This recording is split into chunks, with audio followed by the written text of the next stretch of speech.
Olá, sou Márcio Bueno e iniciamos o quarto capítulo do episódio da Live University. Eu vou conduzir este painel de debate executivo.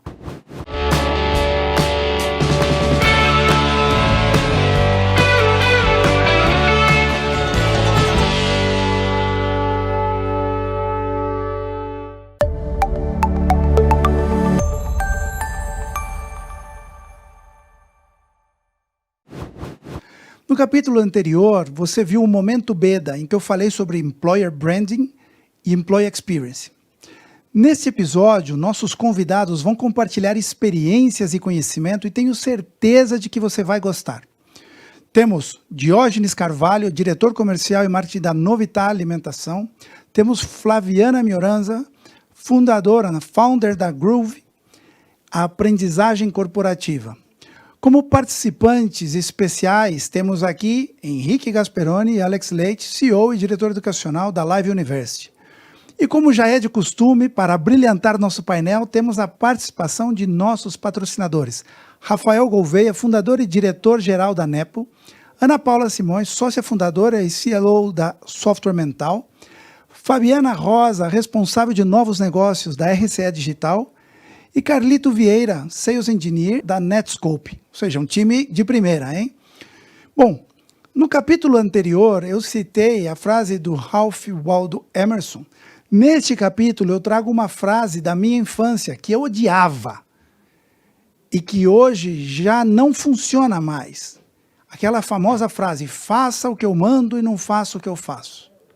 Na sociedade atual, essa frase não faz o menor sentido e tem um efeito muito negativo, inclusive. Para captar e engajar talentos, é preciso fazer muita coisa, e a maioria delas certas. Mas para isso, precisamos entender muitos conceitos: comunicação, transparência, confiança, propósito e uma longa lista. Vamos caminhar juntos nessa jornada para ir desbravando este caminho e começar falando com quem sabe muito. Então eu quero começar perguntando aqui para a Fabiana e para o Diógenes uma dúvida que me surgiu no capítulo passado. Estudos mostram que a palavra representa apenas 7% da comunicação. A expressão corporal representa 55%. Se a expressão corporal é tão importante na comunicação e no engajamento da equipe, como fazer em tempos de pandemia, que tivemos até um momento de 100% home office, em que tudo é feito por videoconferência, e em muitos casos com a câmera fechada? Realmente uma pergunta bastante interessante, Márcio, visto que, isso, inclusive, estamos nesse momento aqui todos reunidos. Mas eu creio que a gente precisa ser claro sobre as expectativas, né? Então, se a gente tiver uma comunicação assertiva, se a gente for transparente, podem ser alguns macetes, né, de que os envolvidos, né, entendam o que precisa ser feito, quando e como, né? Então, eu acho que a gente ser claro sobre isso pode ser aí uma resposta. Além disso, essa postura, ela evita, né, equívocos e frustrações de ambos os lados, né, dos participantes. Também creio que estar acessível, né, estar acessível a quem você for se dirigir é importante também.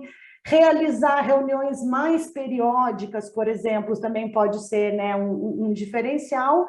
E sempre, né, ser empático, né, se colocar sempre no lugar do outro, porque às vezes tem a questão da vergonha, da desenvoltura. Então, tentar entender também esses momentos podem ser aí alguns dos segredinhos para esse atual momento. Bom, Márcio, eu concordo com o que a Fabiana falou. Um dos pontos que eu acho que é o mais fundamental e é o grande desafio da liderança é a comunicação, de verdade. E pior, que nesse período nós não ficamos em home office, né? Eu acho que é um termo errado, nós ficamos confinados, né? Porque junto conosco ficou os nossos cônjuges, os filhos estudando, ficou todo mundo praticamente preso dentro da sua residência. Um outro desafio que é importante, a Fabiana falou uma palavra que, para mim, define muita coisa, que é empatia. A gente tem que entender que nem todos tiveram ou têm as condições de abrir a sua câmera, porque muitas vezes ele está num único cômodo onde várias pessoas dormem, né? Ele está fazendo, às vezes, lá na cozinha da casa dele, não é um lugar apropriado, né? Não é ter o home office é muito sofisticado, muito bacana, mas, na verdade, não é igual para todos, né? Então, muita gente, no começo, quando não tinha esse fundo de tela que eu estou usando aqui, as pessoas tinham vergonha de verdade de abrir as suas câmeras. E tudo bem, faz parte. Eu não vou achar que só porque ela não abriu a câmera, ela está de pijama, ela não tomou o seu banho matinal. Eu não posso ter esse tipo de pensamento, né? Então, eu acho que isso, quando você já tem essa questão da comunicação ser algo mais leve, tudo fica melhor. Como brasileiros, que gostamos muito da temperatura, somos sinestésicos, como foi falado em episódios anteriores, para nós é mais difícil isso. Então, o que eu fiz ao longo dessa pandemia? Eu fazia realmente uma reunião presencial com a minha equipe, só que, claro, com todos os distanciamentos permitidos, e, felizmente, nesses 18 meses, nenhum de nós, teve Covid. Então, foi possível, sim, se ver, não se tocar tanto, mas pelo menos estar mais próximo, e isso fez uma diferença bastante grande no nosso dia a dia e no nosso relacionamento. Bacana. Alex e Henrique. O Henrique é o CEO da Live University, o Alex é o diretor educacional. Tenho uma pergunta para vocês. Aqui, no presencial, quando a gente tem alguma coisa super importante para falar com alguém da equipe, a gente chama para uma sala de reunião, empresas que têm salas ainda, que não é open office, chama para a sala, olha no olho, vê a reação, etc. Agora, com essa questão da vídeo, né, como o Diógenes falou, nem todo mundo tem a possibilidade de abrir a câmera a todo momento. Vocês notaram que isso impacta na gestão da equipe? De fato, eu percebo que impacta sim, né? A gente tem que, eu costumo entender que você tem que entender qual que é a situação que você está se colocando e qual que é o momento daquela reunião. E eu acho que o mais importante é que a gente viveu um momento lá no começo da pandemia, onde nós, de fato, não sabíamos muito bem como lidar com as reuniões, né? A gente achava que se a pessoa estivesse com a câmera fechada, será que ela não está participando? Será que ela não está ouvindo, não está prestando atenção?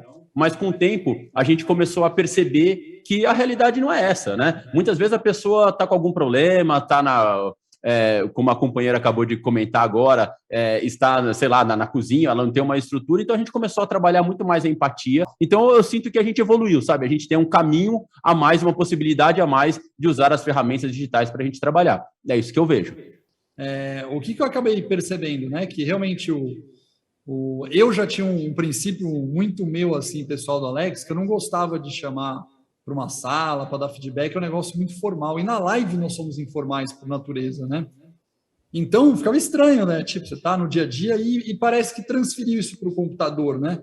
A gente chegava na plataforma de meeting ali, quero fazer um meeting com você, abre a câmera, tal, feedback. Então, eu ficava misturando os recursos, e é curioso, porque algumas vezes eu usava o telefone, né? Mas só para dar aquele ar de informalidade, sabe? Como se eu estivesse tomando café com a pessoa, falando, não, eu te ligo mais tarde e tal. Aí ligava no momento 5h30, 6 da manhã e tal. Olha aí como é que você tá, tal, te batendo papo pelo telefone, acabava comentando alguma coisa ou outra, para trocar o canal e sentir que mudou de lugar e que tá leve a conversa, não é um feedback duro, olho no olho, ficar muito chato. Então eu ia invertendo os canais para dar essa sensação um pouco diferente. Boa dica. Bem interessante. Sem dúvida, a tecnologia é uma peça importante neste processo de adequação dos novos modelos de trabalho, né? Porém, existe uma linha que considera que a tecnologia deteriora as relações pessoais e isso impacta diretamente no engajamento a médio e longo prazo, nos resultados e tal. Rafa, né? E vamos ver aqui o pessoal da Netscope. Qual a opinião de vocês a respeito sobre isso? Rafael Danepo. A gente entende que a tecnologia, né, normalmente vem para ajudar, para contribuir, mas realmente é um fato evidente, né, da questão do que eu posso dizer que é a palavra equilíbrio, né, ou desequilíbrio, né, que às vezes o ser humano, num certo momento, ele ultrapassa, né, e basta a gente às vezes olhar no espelho, né. Eu pelo menos tenho essa questão, a gente até adulto, né, a gente passa às vezes ultrapassa um pouquinho o limite, né, de utilização, E aí, quando a gente traz isso para esse momento, né, esses últimos 2 anos, aonde o home office nos colocou o desafio que antes a gente tinha algumas pessoas que falavam separar o trabalho, o pessoal do profissional e o home office. Então, mostrou que não tem como separar, você tem que ter o quê? O equilíbrio, né? Então, acho que a parte comportamental, ela tem sido um pilar muito forte, e a tecnologia consegue sim ajudar, mas se não tiver esse equilíbrio, esse controle, né, a melhor forma de utilizar isso, eu acho que pode sim atrapalhar e aí a empresa ter, às vezes, até mais esforço, gastar mais energia para fazer esse trabalho de engajamento, né, realmente de propósito, né, que ela acredita com os seus colaboradores. Pergunta bacana. Eu acho bem legal também a colocação. Certamente, né, eu posso garantir que vocês viram diversos memes rolando aí nos últimos meses, né, desde que começou todo esse processo de home office, né, dizendo que não foi o CEO, não foi o CTO, não foi um CIO que acelerou essa transformação digital. Quem acelerou, de fato, acabou sendo a pandemia, né, e não tem como discordar disso. Essa colocação foi muito bem feita. Pessoal e profissional não existe, é a pessoa, né? Olhando pelo aspecto ferramental, aspecto corporativo, olhando pela visão do Liver, né? No caso da Live University, o que a gente viu também no mercado? A gente viu que muitas empresas tiveram que se adaptar, nem todas se transformaram, de fato, né? Um viés um pouco mais técnico, que é um pouco da abordagem que a gente tem muito uma interação no mercado. É importante revisitar a política e processo do negócio para saber se está alinhado com a tecnologia. Será que os dispositivos que os meus livers estão utilizando vai garantir a melhor produtividade? Às vezes parece coisas óbvias, né? Mas só que no dia a dia faz uma diferença. Somos uma empresa do Vale do Silício, eu acho que o mercado brasileiro está indo muito para esse momento de startup, pessoas, comunicação, rapidez, agilidade. São pequenos detalhes, às vezes, algumas coisas que se destacam e faz com que você possa ter uma certa retenção, ou é alguém que se engaje. Hoje tem a LGPD, é uma regulamentação muito forte, que a gente tem que garantir que as empresas tratem as informações da melhor forma possível, mas ao mesmo tempo está tudo muito junto e misturado. São dispositivos, são aplicações, são softwares, são ideias, são famílias, são pessoas. Então, assim, a nossa percepção, mediante diversas interações com os nossos clientes, o engajamento vai continuar sendo feito de uma maneira híbrida, um segmento ou outro vai ter uma facilidade a mais, mas todos estamos vivendo nesse momento de transformação. Vamos ter que aprender juntos. O Paul Zak, em seu livro Trust, fala que o fator que mais gera engajamento é a confiança. Concretamente, seu estudo mostra que empresas onde os colaboradores confiam em seus líderes conseguem 76% a mais de engajamento que outras empresas do mercado.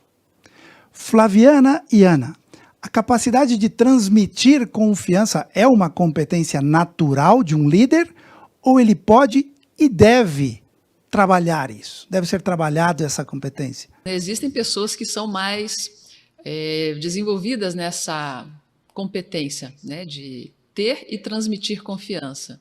E tem o elemento assim, ninguém consegue ter confiança com o outro se a pessoa não tem autoconfiança. Então, existe um elemento de inteligência intrapessoal para que haja uma manifestação da inteligência interpessoal. E um elemento importante nisso é que isso pode variar ao longo da história da vida da pessoa. Depende dos acontecimentos em torno da vida dela, depende dos traumas que aconteceram com ela, depende da história de vida, né, que ela vivenciou. Então, depende muito da experiência de cada um. Agora, um elemento da pergunta importante dá para desenvolver? Dá. E uma coisa que influencia bastante qual a característica da mentalidade da pessoa. Quanto mais a mentalidade da pessoa é fixa, é cristalizada, parou num determinado patamar de vieses, de modo de pensar sobre o mundo, modo de pensar sobre a vida, ela estagnou ali, ela está com um mindset fixo, uma mentalidade fixa. É muito difícil dela confiar naquilo que seja diferente do que já confirma as crenças pessoais. Então, para mudar isso, ela precisa mudar a sua mentalidade. Felizmente, a boa notícia é que a mentalidade é modificável. A gente pode passar a transitar de uma mentalidade fixa para uma mentalidade de crescimento. A competência de confiança, ela deve ser trabalhada não só entre líder e liderado, mas também entre pares e todos os níveis da organização. É uma tarefa fácil? Não, não é uma tarefa fácil, porque demanda tempo, demanda investimento, principalmente nessa relação e manutenção dessa relação. Demanda cuidado. E quando se chega no atingimento e no sucesso dessa competência, quando eu consigo atingir essa competência, obviamente a organização ela tem os seus benefícios, que é aquilo que a gente trouxe, o Márcio trouxe ali dentro desse contexto, que é o engajamento, a melhora, né, desse clima organizacional, o atingimento dos seus resultados, né, ele consegue potencializar essa empresa, os seus resultados, motivar esses colaboradores. Quando eu olho para um time, é um time mais unido, coeso. E agora, como que eu faço isso, né? Em algum momento já foi comentado sobre a empatia, né? Então, como eu olho para esse aspecto de empatia e olho, né, com os olhos do outro? Como eu crio uma cultura de feedback, né? Criar uma cultura de feedback parece simples, mas não é. Eu começo com o líder, né? Começa com o líder pedindo feedback, depois ele trabalha isso, ele dá feedback. Para isso existe técnica, né? Como eu potencializo essa relação de confiança através da técnica de feedback. E outro elemento importante é como eu compartilho as metas da organização e principalmente onde estamos e o que precisamos, qual é essa lacuna, né?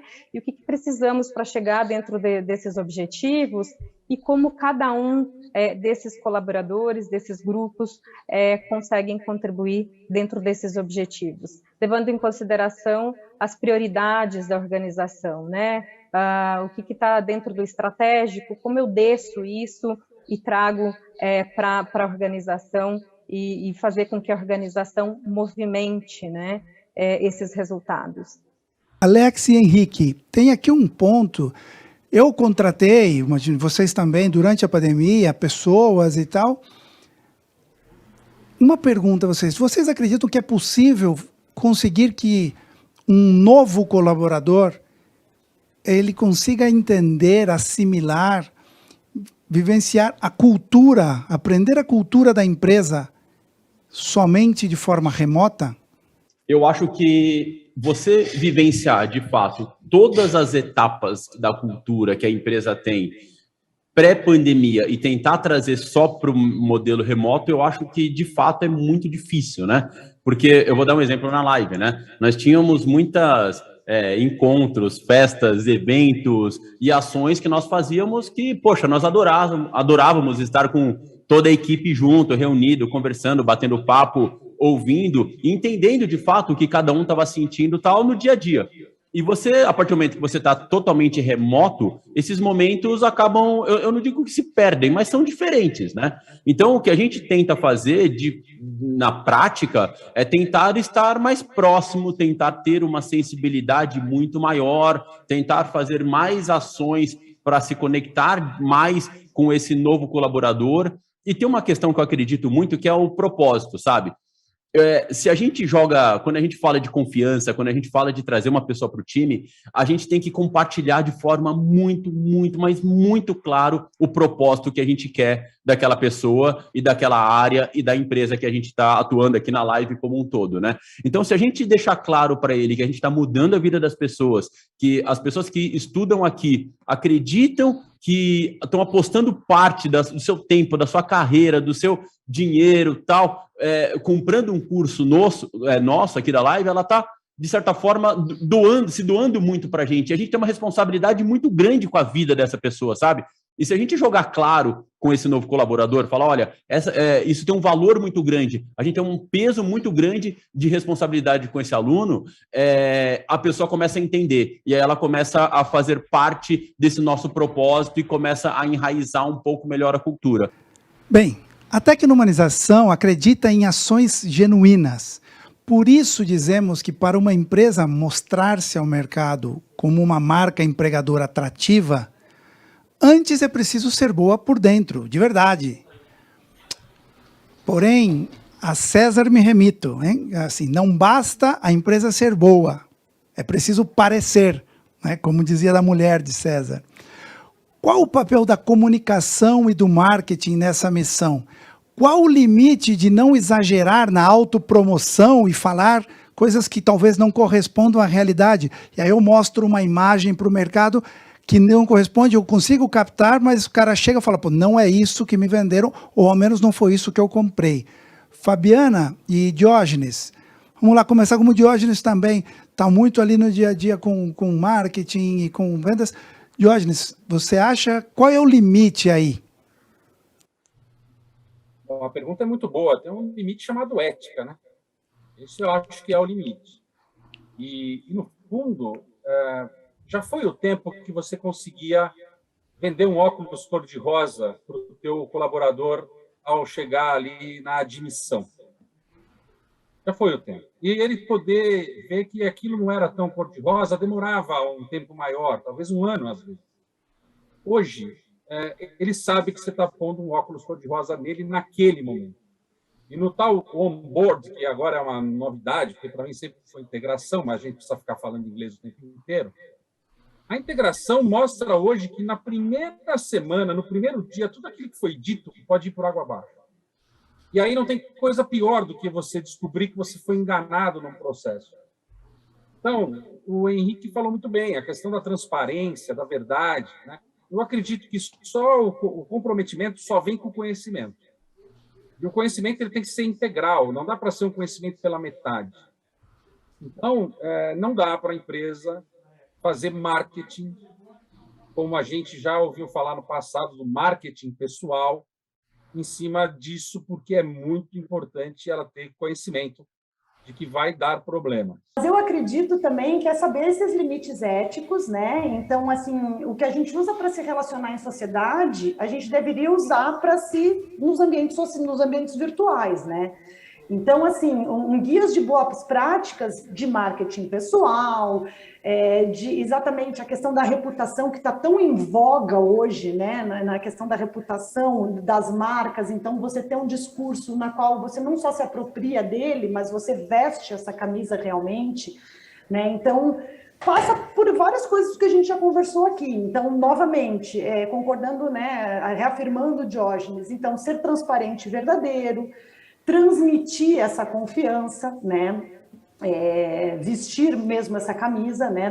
da confiança, executar o seu trabalho com precisão, para que não só os seus colegas de trabalho, os seus públicos de interesse, os seus gestores, por exemplo, tenham uma boa imagem de você, né? E demonstrar um entusiasmo também com o seu trabalho, né? Então, se tornar um entusiasta do seu trabalho e do progresso do seu trabalho. Então, eu acredito que quando você veste, né, um pouco mais dessa camisa, você se autopromove de uma forma mais verdadeira, mais confiável, né?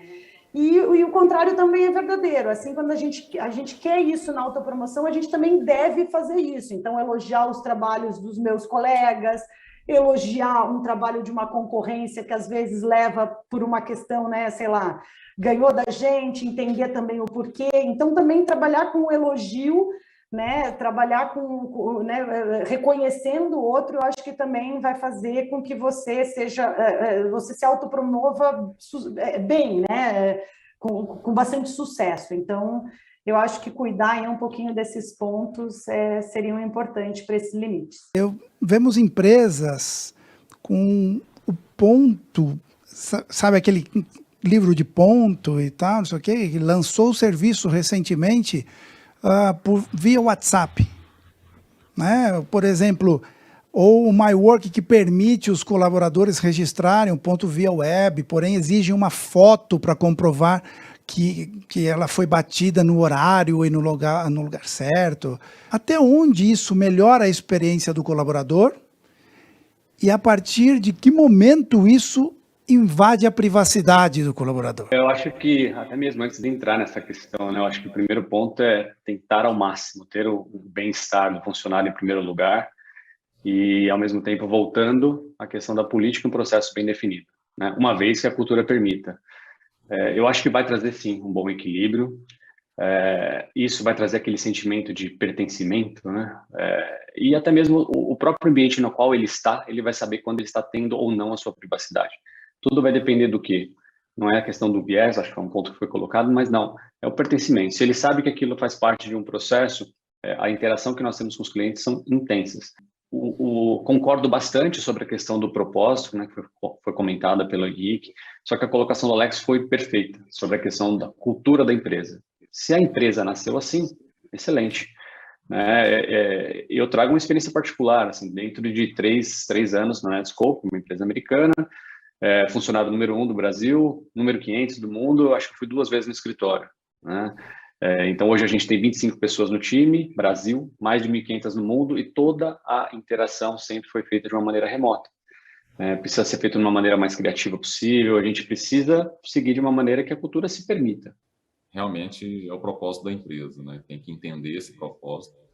E eu trago um ponto aqui, né? Eu acho que a comunicação tem que ser clara. Eu acho que hoje o que acontece muito de ter os julgamentos ou os questionamentos, e às vezes distorce o ambiente, né? Perde-se o engajamento, ou gera até um ruído, é quando a comunicação não está clara. Um exemplo que eu trago, eu vi uma empresa fazendo uma publicidade de um produto para monitoramento das atividades, por causa do home office. Isso está muito comum. E da forma que foi colocado, eu fui perceber os comentários, e os comentários estavam muito assim, isso aí já é antigo, né? A gente não, né, você vai invadir privacidade, Ou seja, a forma que colocou a ferramenta talvez não foi da melhor forma. Por quê? Se você coloca a ferramenta com objetivos de ter informações para rastreabilidade, para cumprir legislação da LGPD, para a questão da segurança da informação, para você poder depois ter um respaldo para informar, teve uma invasão? Não, mas eu cumpri tudo aqui, eu tenho todos os protocolos, e isso dá um respaldo, né, na LGPD. Então, quando a comunicação é clara para a empresa, para os colaboradores, o objetivo daquela ferramenta, da tecnologia utilizada, eu acredito sim, e isso está ligado ao propósito, com certeza vai trazer sim uma melhora na experiência, né, uma efetividade nos negócios e resultados para a empresa. Sim, quando eu estava olhando, e aí agora eu queria falar com o Henrique e com o Alex, que é o seguinte, quando eu estava olhando essas coisas, essas startups que estão fazendo aí os bater ponto de forma remota, então não faz sentido bater ponto via web. Agora, as que batem ponto via web, supõe que você deveria ter a maturidade ou a cultura da empresa já permitir essa história de bater ponto, talvez pareça antigo. Como é a cultura da Live em relação a isso? Vocês são de controle de tal ou de resultados? Legal. Vou deixar você começar, Alex, depois eu complemento. Porque aqui a gente tem uma polêmica. Ótimo! Acertei! Consegui achar aqui uma polêmica. Tô brincando. Polêmica. O Henrique já passou a bola para mim, porque eu odeio relógio de ponto. A gente tinha um físico aqui. A gente tinha um físico, minha alegria foi ver a gente tirar da parede. Eu queria pegar a marreta e dar no meio do relógio de ponto. E é muito complicado. Eu vou dar real aqui, da minha opinião, tá? Depois a gente complementa. O negócio é o seguinte: só existe relógio de ponto na live porque é uma obrigação legal, trabalhista. E a gente é muito certo, a gente é muito correto com todos os nossos livers e com a própria legislação do próprio governo. Agora, não fosse isso, não existiria a marcação de ponto, não existiria nada. Como que a gente faz hoje? A gente saiu do relógio de ponto, estamos com marcação digital por aplicativo, legal, ótimo, mas o Alex, gostaria muito de me livrar disso. Mas a gente não pode por uma questão legal, simplesmente por causa disso. O estilo de gestão da live, cada vez mais de autonomia, responsabilidade, accountability na mão do liver, cobrando os resultados e não medindo horário. A não ser, como foi muito bem colocado, apesar de não ser do metrô, a gente tem aula presencial. Lógico, a pessoa que vai estar recebendo os alunos aqui não pode chegar 10 da noite se a aula começa às 7. Evidente. Mas nem por isso eu precisaria ter relógio de ponto para ela e sim a experiência do aluno ser mais forte que isso. Então, o Henrique levantou para mim, porque é polêmico, porque a cultura nossa não gostaria de fazer o que a gente faz. Eu até, complementando o que o Alex trouxe, de fato, nós tínhamos o relógio de ponto. Durante a pandemia, nós destruímos o relógio de ponto, e passamos a usar o ponto digital. De fato, nós não gostaríamos de ter em nenhum momento. Gostaríamos, de fato, ter totalmente autonomia e confiança na pessoa, entender que ela está entregando o job e a tarefa dela. Tivemos muitos problemas trabalhistas no passado com relação a isso, porque foi o que nos obrigou a falar, poxa, de alguma forma a gente tem que, devemos nos defender para evitar qualquer tipo de risco ou exposição um pouco maior. Inclusive, hoje, com esse controle digital, na nossa rotina já é um problema, né? Porque as pessoas entram, a gente tem horário flexível, a gente não monitora, por exemplo, é só um aplicativo que a pessoa entra lá e fala de a que horas ela trabalhou, mas muita gente acaba não seguindo o horário, acaba não marcando, sabe? É uma demanda que, de fato, nos traz uma certa dor de cabeça. O que nós gostaríamos, de fato, é de, poxa, acabar com isso e entender que a gente, sei lá, as pessoas vão ter total responsabilidade e entregar a tarefa no final do dia. Mas o risco trabalhista é algo que nos assusta um pouquinho. Agora eu vou com a Flaviana e com a Ana. Redução de turnover, aumento de satisfação, engajamento, tudo isso depende somente de ações punitivas ou retributivas? Ou é uma questão de mindset, de cultura? Ou seja, para você conseguir essa redução, esse engajamento, você tem que ir ali com o chicote? Ou é uma questão de cultura, de mindset que dá para ser trabalhado para engajar? Mindset, a cultura positiva é um dos fatores essenciais para o crescimento estruturado de uma organização, né?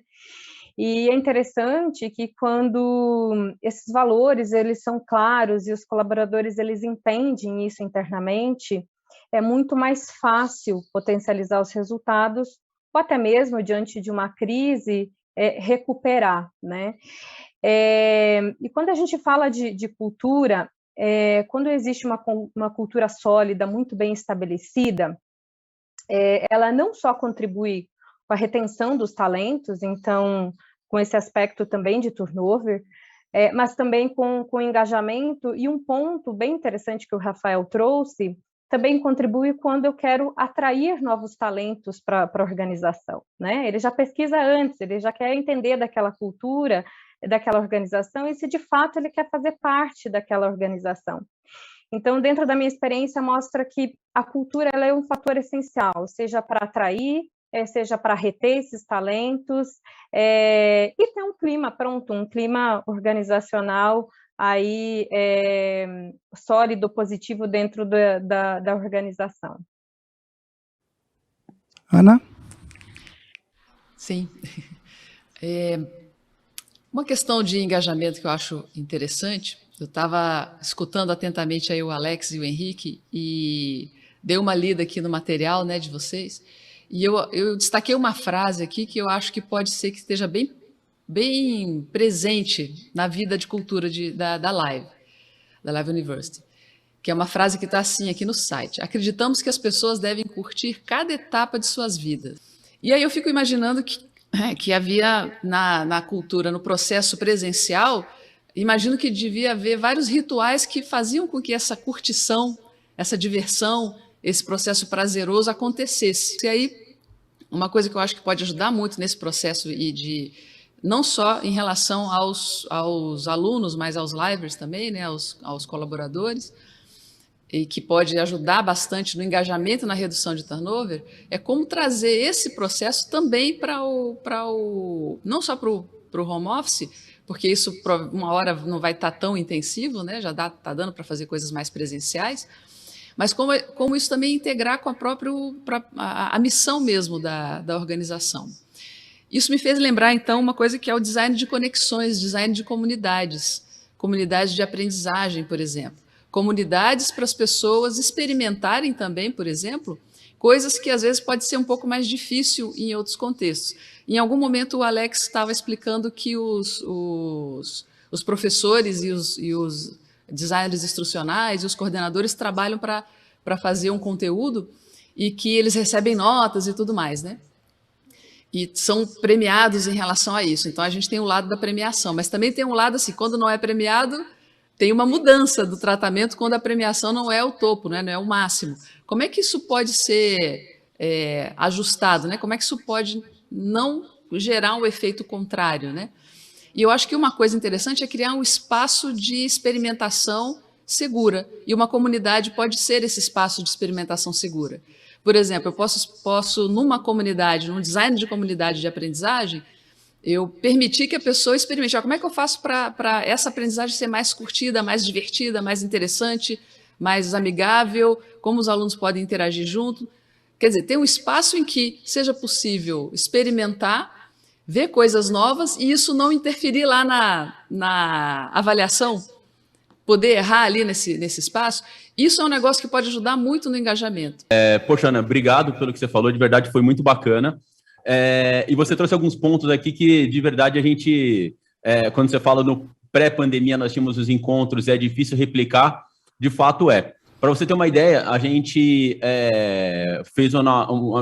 inauguramos a nossa sede no Rio de Janeiro, nós temos um escritório próprio lá, ali, um lugar super bacana, ali do lado do Museu da Manhã, e ficou, para quem conhece a nossa sede aqui em São Paulo, super bacana, super descolado e tal, mas a sede do Rio de Janeiro ficou mais legal ainda.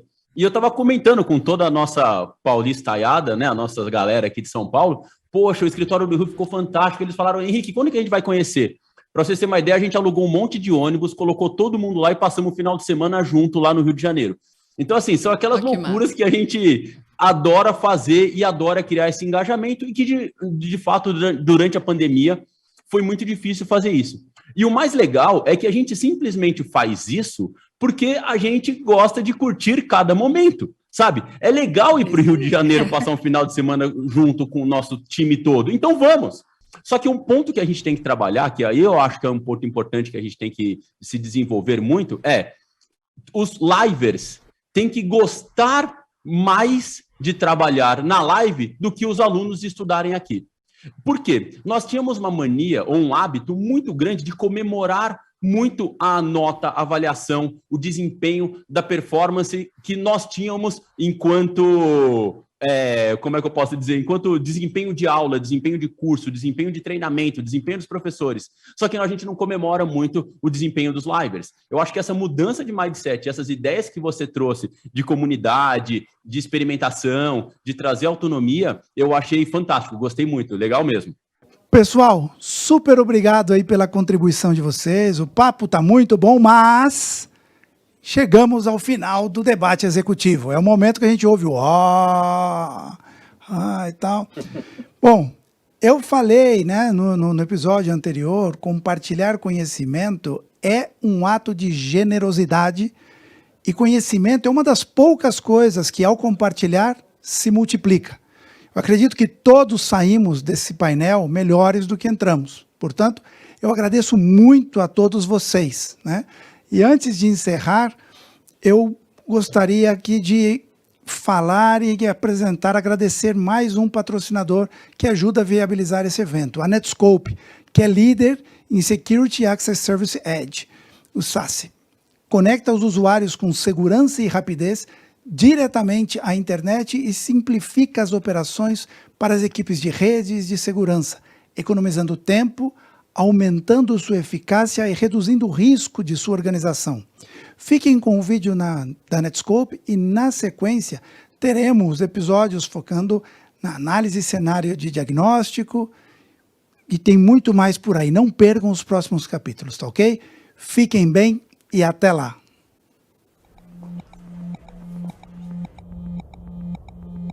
As our workforces become increasingly remote and increasingly distributed, enterprises need to take a different look at how they secure their internet traffic and their access to mission-critical applications, SaaS applications, cloud storage providers, etc. Allowing companies to implement more real-time security features and controls without users noticing or complaining that their performance is affected enables security professionals to really secure the enterprise in a way that they never have been able to before. We realized that performance was a barrier to adoption of cloud security solutions, especially for companies with users outside of very well-connected markets like North America. Legacy security appliances just don't cut it if you're trying to maximize security while also optimizing for performance. We believe the right approach to securing the cloud is to use a company built in the cloud for the cloud. Netskope's NewEdge architecture is the world's largest private security cloud designed to give you the best possible security and the best possible performance without having to make a trade-off.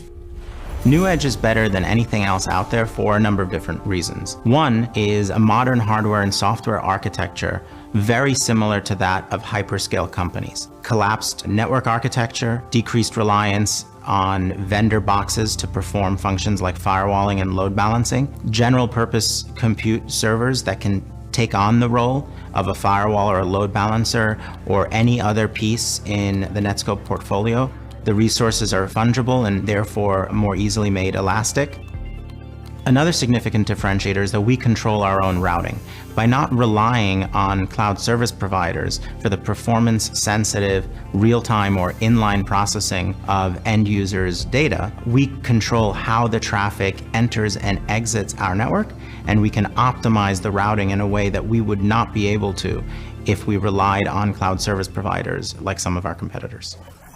The other big differentiator are our high capacity points of presence, focused on high security, high grade, carrier neutral facilities. Carrier neutral means that we can connect with any peer, any provider that we wish in that market without limitation. And that gives us the maximum flexibility to ensure the best possible performance for our end users. In short, what makes NewEdge better than anything else is more points of presence in more locations, optimized for the lowest latency reach not only to end users, but to the content and applications they're looking to access. We have assembled a world-class team of people that have built and scaled essentially the internet over the last few decades. They've built and scaled some of the largest carriers, cloud service providers, and content delivery networks on the planet. And we're applying many of those same techniques to ensure that the Netskope NewEdge network has no parallel in the security space. With NewEdge, you can get all the security that you need as a security professional without hampering end user productivity.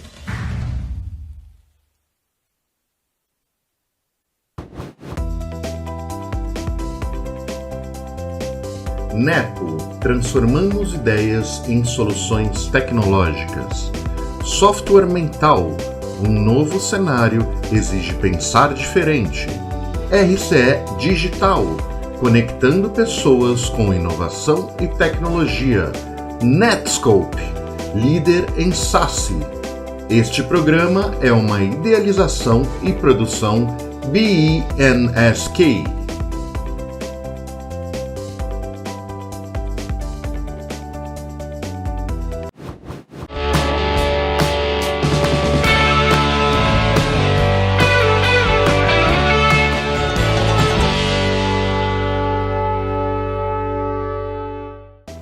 Isso. E aí, pessoal, tudo bem? Estamos aqui no estúdio com a equipe preparando mais conteúdos para vocês. Se você quiser assistir o próximo capítulo da websérie Visão Tecnohumanista, se inscreva no canal e ative o sininho para receber a notificação do próximo vídeo.